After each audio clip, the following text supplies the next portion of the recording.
In the HyperDocs Academy course, Where Can I Find HyperDocs? We talk about our open source share site, Teachers Give Teachers, and what to do when you find a HyperDoc. In this video, we will be addressing, is the HyperDoc you found more than a digital worksheet? Before I do that, I want to tell you about 2 free checklists for evaluating a HyperDoc based on the SAMR model, the ISTE Standards, and Webb's depth of knowledge levels for critical thinking. We have them available for download on our site to support your efforts in revising and editing HyperDocs you find or create from scratch.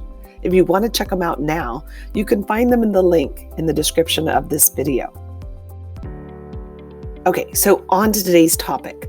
Some thoughts I've been really pondering after listening to teachers talk about the lessons they're finding on Teachers Give Teachers. I'm hearing comments like they've never seen a good HyperDoc, or they're just digital worksheets or docs with links. And it dawned on me that being so similar in name to another lesson pay site might cause confusion around our site's purpose and intent. I tend to think in metaphors, so to help get my point, humor me as I take you on this dinner explanation. What can you tell me about your dinner options when faced with a drive-through fast food restaurant versus getting your HelloFresh delivery? You know those meal kits that they send you all the ingredients along with a recipe and directions for you to assemble your meal? Well, with a fast food drive-through, there are predetermined options for you to choose from.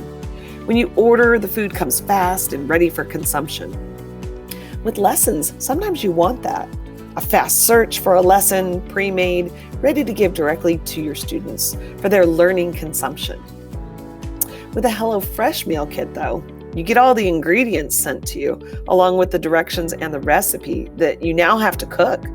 But you have the ability to alter, add, and change the meal to fit the needs and taste of your family. HyperDocs are just like that. When you find one, let's say in a Teachers Give Teachers, for example, you make a copy and edit and revise it to meet the specific needs of the students in front of you.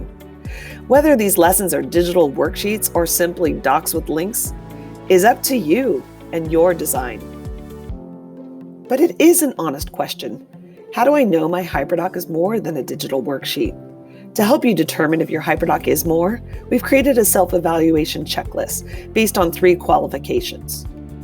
How well technology is integrated according to the SAMR model, how well the ISTE standards for technology instruction are incorporated, and to what level is critical thinking integrated into the lesson.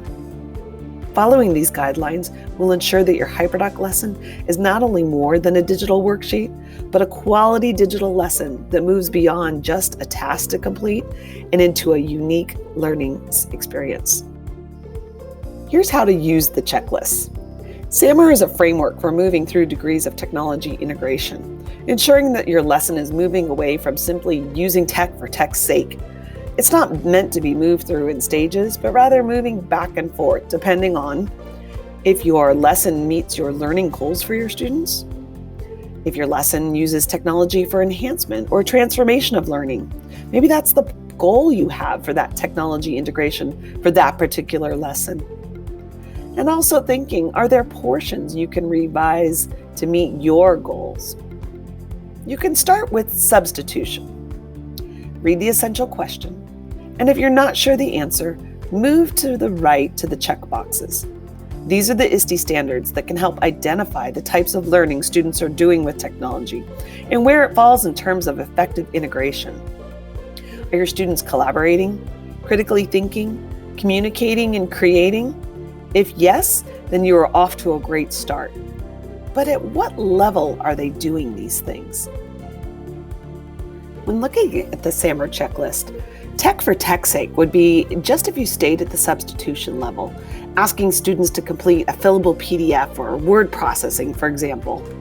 Now, maybe that is your purpose, and in no way am I saying that these types of activities are wrong. As a matter of fact, they are often necessary to build skills in order to move to those higher levels of tech integration. I create lessons that move in between multiple levels, just within one lesson, but it is built with purpose. I designed it that way to scaffold their learning, to support their needs. If you wish to shift the level of tech integration and learning, Move to the other levels, read through the checkboxes, and redesign to match the descriptions you want for your lesson. For example, if I have students reading an article and sharing their thoughts about it on a Google Doc, how can I elevate that to add in collaboration with classmates? Is there a way I can design this portion of the lesson to connect with a reading partner maybe, or share comments back and forth on the Google Doc? And then possibly co-create a paragraph with new thinking from this collaboration time. This is extending the power of technology into creating a learning experience that was not possible before unless you were in the same room. The DOK checklist, or otherwise known as Webb's depth of knowledge, is designed in a similar manner for you to evaluate the level of critical thinking weaved throughout a lesson. So you've created a great digital lesson. Does it ask the students for simple recall questions and responses, or are you moving their thinking to higher levels as they complete their digital lesson? Start by reading the descriptors under each level on the left. Depending on your learning goals for your students, determine which level you'd like them to be working at and design with the suggestions in the text box on the right as a start. DOK levels were not designed as a hierarchy for students, meaning that they only should be at a level 4. They're meant to be varied depending on the task or skills you may be building and working up to. These free checklists are meant as a guide for your own self-evaluation, with suggestions for revising and editing HyperDoc lessons you find or ones you create from scratch. They're meant to be a benchmark for your own evaluation purposes, since you are the one who is designing the lesson with specific students and goals in mind. And the next time you come across a HyperDoc, I hope you keep in mind the potential it has to become just the right lesson you were hoping to deliver. The work that you put into this design process is the craft of teaching. Making sure your HyperDoc is more than a digital worksheet is under your control.